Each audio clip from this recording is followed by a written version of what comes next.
आणि उपमुख्यमंत्री अजितदादा माझे मामे भाऊ, ते माझे आते भाऊ, मी त्यांचा मामे भाऊ. दादाचं माझं 11 वर्षाचं अंतर. पण ज्या खोलीत माझा जन्म झाला त्याच खोलीत त्यांचाही जन्म झाला. आणि मी स्वभावाने रागीट, ते थोडेसे स्वभावाने रागीट होते, पण तशा अर्थानं एक अत्यंत कार्यतत्पर आणि कुशल असं संघटक हा उपमुख्यमंत्री या नात्यानं आपल्या महाराष्ट्राला मिळाला होता. दादा गेल्यामुळं पवार कुटुंबियाची तर खूपच मोठी हानी झाली, परंतु आमच्या सर्व नातेवाईकांची सुद्धा प्रचंड मोठ्या प्रमाणावर हानी झाली. अजितदादा दुर्दैवानं कॉलेजला असताना त्यांचे वडील वारले. त्यावेळेस त्यांनी खूप कष्टातनं दिवस काढले. गायांचा गोठा होता, सगळी कामं त्यांनी केलेत, स्वतः केले. नंतर पवारसाहेब सीएम झाल्यानंतर आणि कॉलेज सुटल्यानंतर पवारसाहेबांच्या आमदारकीचे सगळे कामं ते बघू लागले. आणि ज्या वेळेस मी जायचो त्यावेळेस काही ना काही गोष्टी व्हायच्या. अनेक गोष्टी अशा मला आठवतात.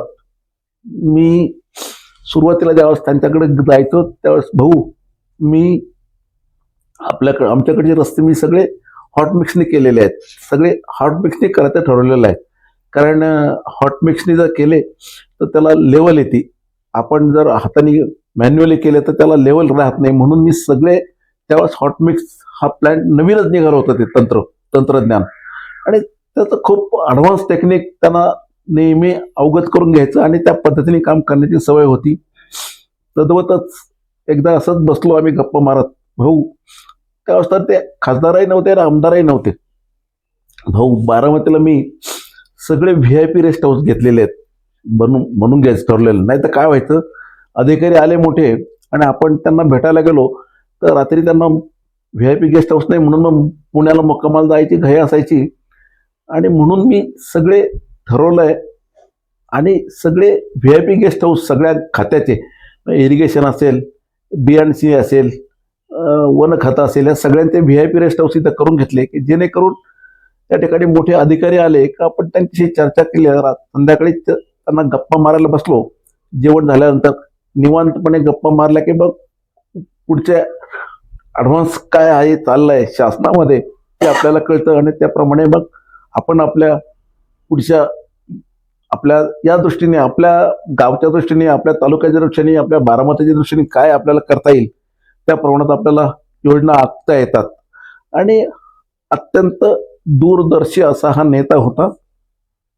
या निमित्तानं सांगितलंय, कार्यतत्पर आणि कार्यकुशल असं त्यांचं काम होतं. आणि खरं म्हणजे माझ्या आमदारकीच्या काळामध्ये सुद्धा माझ्या आमदारकीचा कार्यकाल जो बहरलाय तो केवळ अजितदादांच्यामुळे बहरला असं म्हटलं तर वावगं ठरू नये. मी माझ्या देवळालीचे जे जे कामं त्यांच्याकडे घेऊन गेलो, त्यांनी कोणत्याही माझ्या देवळालीच्या कामाला कधीच नाही म्हटलं नाही. किंबहुना मी दादांना भेटलो की दादा तेवढं ते सांगा, माझं काम झालं पाहिजे. मला आज आठवतं, सगळेजण नाव काढतात की देवळालीची पाणीपुरवठा योजना अत्यंत चांगल्या पद्धतीने चाललेली आहे.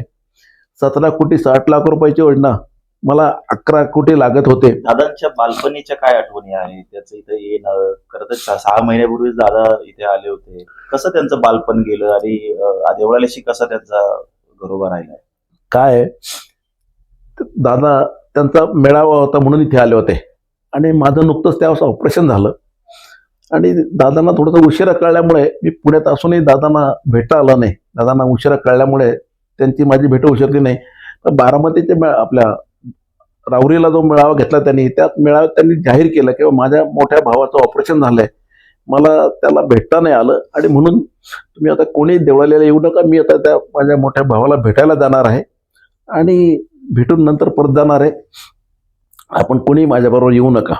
आणि सातत्यानं म्हणजे मला आठवतंय त्यांनी सांगून ठेवलेलं असायचं, एक तर बारामती आणि देवळाली अशा 2 ठिकाणी त्यांनी त्यांचे सगळे PA किंवा जे बॉडीगार्ड आहेत त्या सगळ्यांना सांगून ठेवलं होतं की बा तुम्ही बारामतीला असताना पण दादांच्या बरोबर कोणी बॉडीगार्ड समोर दिसायचे नाही त्यांच्या. तसंच इथे पण देवळालीला होतं. देवळालीला बॉडीगार्ड आजूबाजूला असायचे पण त्या समोर कोणी दिसायचं नाही किंवा जवळ कोणी थांबायचं नाही. त्यांनी सांगून ठेवलं होतं, देवळाली माझा आजोळ आहे, मी सगळ्यांना या ठिकाणी ओळखतो, ते सगळे मला ओळखतात, त्यामुळे इथे मला काहीच भीती नाही आहे. देवळालीच्या सगळ्या गल्लीबोळा मला माहीत आहे. आणि या निमित्तानं त्यावेळेस मामांचं गाव म्हणजे पूर्वी मामांच्याबद्दल खूप आत्मीयता होती, प्रेम होतं.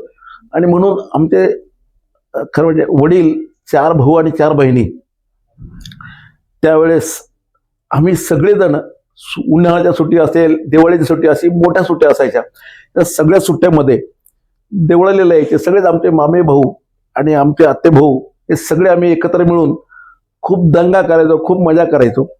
विट्टी दांडू खेळणं, लगोरी खेळणं, सूरपारंब्या खेळणं हे खेळ असायचे आमचे. आणि सगळेजण आम्ही एकत्र खेळायचो आणि प्रचंड तशा तर सुट्टी म्हणजे आमचा धिंगाणा असायचा.